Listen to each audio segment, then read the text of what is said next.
రంగారెడ్డి జిల్లా షాద్నగర్ గిరిజన తండాలో మాజీ మంత్రి హరీష్ రావు జన్మదిన వేడుకలు ఘనంగా జరిగాయి.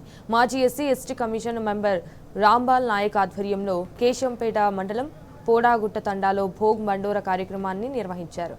హరీష్ రావు పుట్టినరోజు సందర్భంగా కేక్ కట్ చేసి శుభాకాంక్షలు తెలిపారు. అనంతరం తండాలో అన్నదానం చేశారు.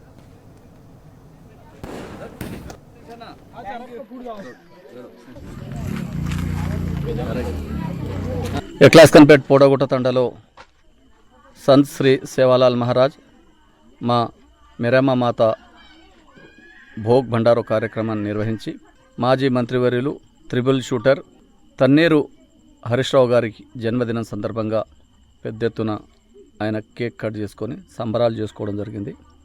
ఈ సంబరాలు హరీష్ అన్న ఆరోగ్యంగా ఉండాలని, తెలంగాణ రాష్ట్రాన్ని రాబోయే రోజుల్లో సుభిక్షంగా ఉండాలంటే మళ్ళా కేసీఆర్ గారు ముఖ్యమంత్రి కావాలి కాబట్టి ఆయన నాయకత్వంలోనే తెలంగాణ సుభిక్షంగా రైతులందరూ సుఖ సంతోషాలతో ఉండాలంటే మళ్ళీ బీఆర్ఎస్ పార్టీ అధికారంలోకి రావాలని సేవాలాల్ మహారాజ్ను మేరమ్మ మాతను వేడుకుంటూ హరీష్ రావు గారి జన్మదినాన్ని పురస్కరించుకొని అన్నదాన కార్యక్రమాన్ని నిర్వహించడం జరిగింది. తండా పెద్దలు అందరూ ఐకమత్యంతో ఈరోజు హరీష్ అన్న పుట్టినరోజు వేడుకలను సంబరాలను ఘనంగా నిర్వహించుకుంటున్నాం.